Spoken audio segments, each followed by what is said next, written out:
The Bloom and Shine Academy.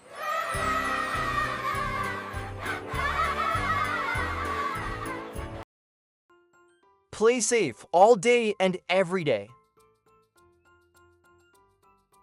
I love playing games at recess. Let's jump from the slide.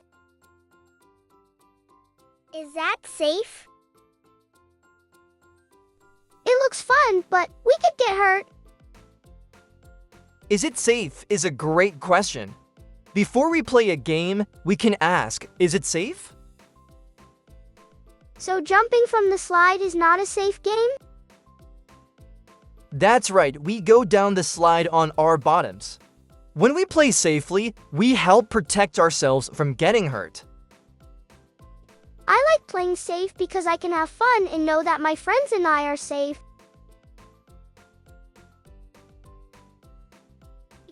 I want to play a really exciting game.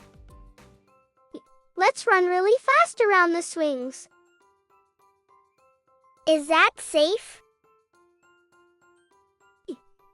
No, it's not safe. If we run around the swings, someone could get hurt. That was a safe choice. We choose games that keep ourselves and others safe. Let's choose a safe game. Let's play tag in the open space instead. Before I play, I can ask, is it safe? Safe games help everyone have fun.